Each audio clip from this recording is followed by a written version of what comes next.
Hi friends, இதான் வடக்க மூஞ்சி விளாக்ஸ். நான் தான் உங்கள் வடக்க மூஞ்சி. இன்னைக்கு ஒரு செம்மையான விளாக தான் பார்க்க போகிறோம். இது விளாகுன்றதை தாண்டி இது ஒரு சேலஞ்சு. என்னன்னு பார்த்தீங்கன்னா 24 hours நான் ஸ்டாப்பாக ரேப்பிட் ஓட்ட போகிறோம். உங்களுக்கு எப்படி ஷாக்காக இருக்குதோ அதே தான் எனக்கும் இருக்குது.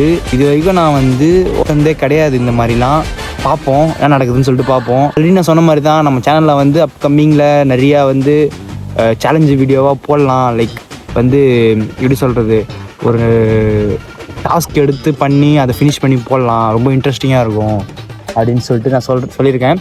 ஸோ அதே மாதிரி தான் இப்போது ரேப்பிடோ 24 hours நான் ஸ்டாப்பாக ஓட்ட போகிறோம். நடுவில் இந்த சாப்பாடு பிரேக்கு இந்த மாதிரி எடுக்கிறதுலாம் நார்மலாக எடுத்துக்கலாம். பட் 24 hours வீட்டுக்கு போகிறது கிடையாது. இப்போது டைம் என்னென்னு பார்த்தீங்கன்னா, டைம் கரெக்டாக பார்த்தீங்கன்னா 5:58 ஆகுது.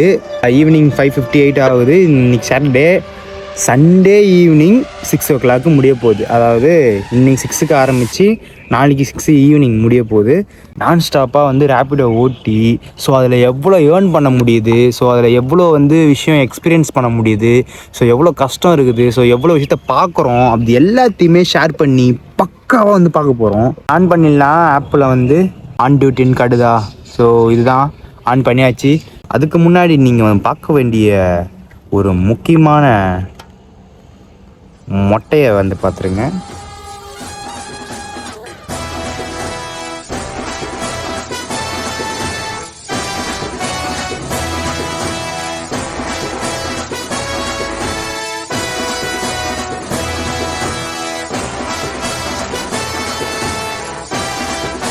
ஈவினிங்காக ஆரம்பித்ததுனால ஃபஸ்ட் ஆர்டர் எடுக்க கொஞ்சம் டிலே ஆகிடுச்சு. ஃபஸ்ட் ஆர்டர் வந்துச்சு. ஃபஸ்ட் ஆர்டர் பிக்கப்பே 7 கிலோமீட்டர் காட்டுது.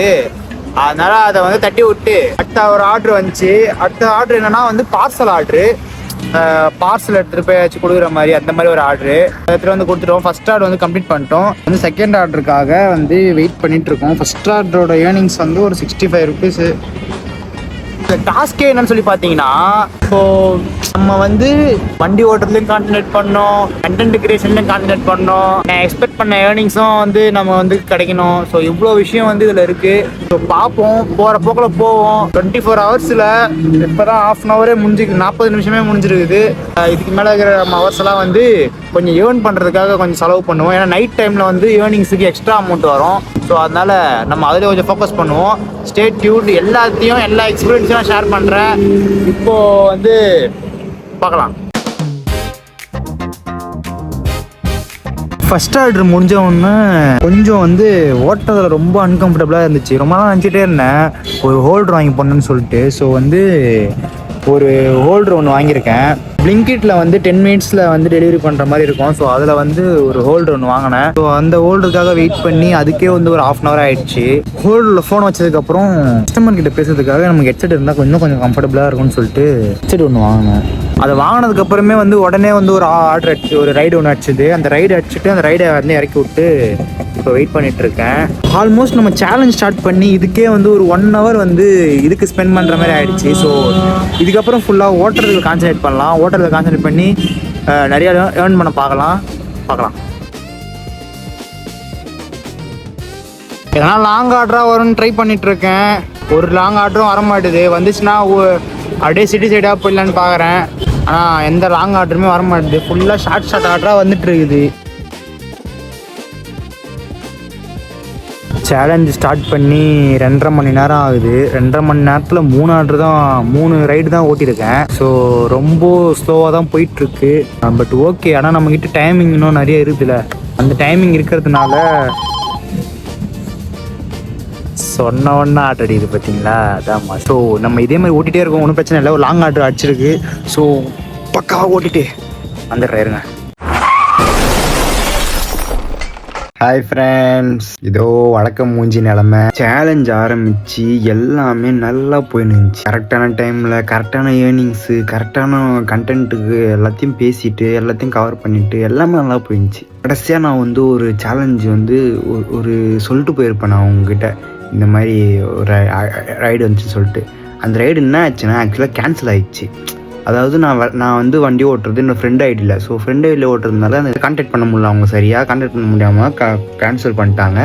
அதுக்கப்புறம் ஒரு ரைடு வந்துச்சு, அது ஒரு லாங் ரைடு வந்துச்சு. கூப்பிட்டு போனவங்கள பொறுமையாக நான் வந்து ஆக்சுவலாகவே எனக்கு வண்டி ஓட்ட தெரியாது. ஐ மீன் ஸ்பீடாக ஓட்டுறது, கட் பண்ணுறது, அது பண்ணுறது இதெல்லாம் எனக்கு சத்தியமாக தெரியாது. அதிகபட்சம் 60 ஓட்டுவேன் ஸ்பீட்னா, அதுக்கு மேலே வந்து ஓட்ட மாட்டேன். ஸோ நம்ம வண்டி பார்த்தீங்கன்னா ஒரு பேஷன் ப்ரோ தானே. ஸோ அதில் வந்து அவ்வளோதான் ஓட்டவே முடியும். கஸ்டமர் வந்து இருக்கும்போது நான் வந்து ரொம்பவே பொறுமையாக தான் ஓட்டிகிட்டு போவேன். அந்த ரைடு முடிச்சுட்டு நான் அவங்கள விட்டுட்டு அடுத்த அது வந்து ஒரு மாதிரி ஒரு ஊருக்குள்ளே, அது உள்ளேருந்து வெளியே வந்தால் தான் நமக்கு வந்து ஆர்டர் வந்து கரெக்டாக இருக்கும். ஊருலேருந்து நம்ம வந்து சிட்டிக்குள்ளே வர்றதுக்காக ஒரு ரைடு அடிச்சுது. ஸோ இது யூஸ் பண்ணிக்கலாம், வெளியே போகிறது சும்மா போகிறதுக்கு ரைடு எடுத்துகிட்டு போய் யூஸ் பண்ணிக்கலாம்னு சொல்லிட்டு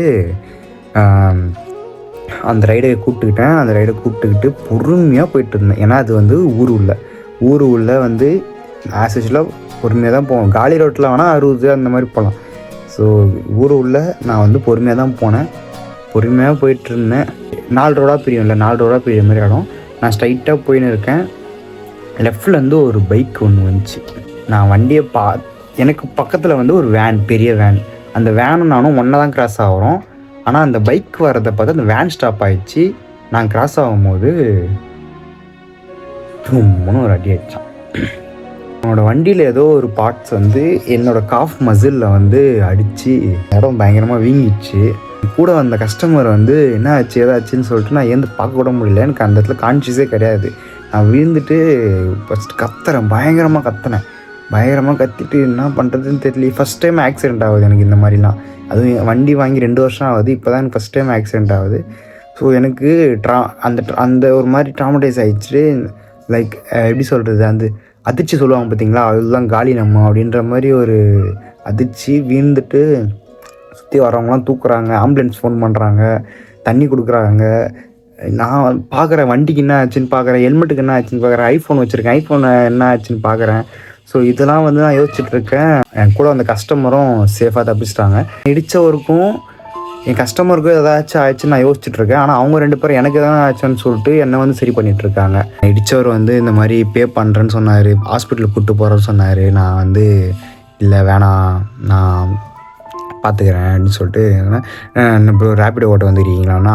நானும் ரேப்பிடோ தான் ப்ரோ ஓட்டுறேன், ப்ளீஸ் ப்ரோ வாங்க ப்ரோ ஹாஸ்பிட்டலுக்கு போகலாம், அவங்க பார்த்துக்கிறேன் அப்படின்னு சொல்லி சொன்னார். இல்லை வேணாம், வண்டி கொஞ்சம் செதறாயிடுச்சு, வண்டி அதுதான் கஷ்டமாக இருக்குது, மற்றபடி பார்த்துக்கலாம் அப்படின்றது. திருப்பியும் ரைடு எடுத்துன்னு போய் கஸ்டமரை விடலான்னு போகிறேன். வண்டியோட வீல் வந்து ஒரு மாதிரி ஸ்டேரிங்கும் வீலும் வந்து வேறு ஆங்கிளில் இருந்துச்சு இடிச்ச ஐடியில்.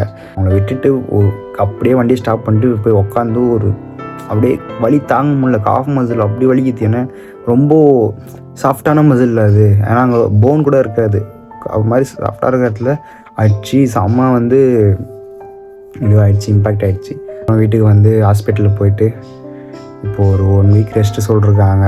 ஆனால் 1 வீக்கில் நம்மளால் பழக முடியாது. ஒரு 2 நாள் 3 நாள்லேயே வந்து எழுந்து வேலை செய்ய ஆரம்பிச்சிருவோம். ஆசையாக ஆரம்பித்தேன் சேலஞ்சு.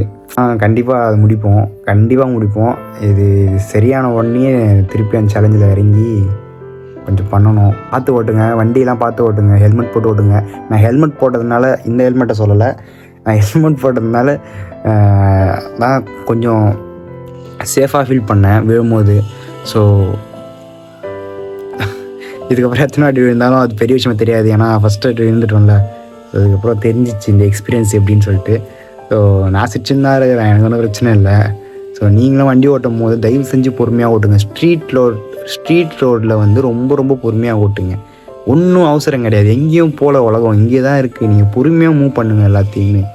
நான் எழுந்துட்டு அவர்கிட்ட ஒன்றே தான் சொன்னேன், தயவு செஞ்சு பொறுமையாக ஓட்டுங்க, உங்கள் காசெல்லாம் எனக்கு வேணாம், நீங்கள் பொறுமையாக ஓட்டுங்க அப்படின்னா.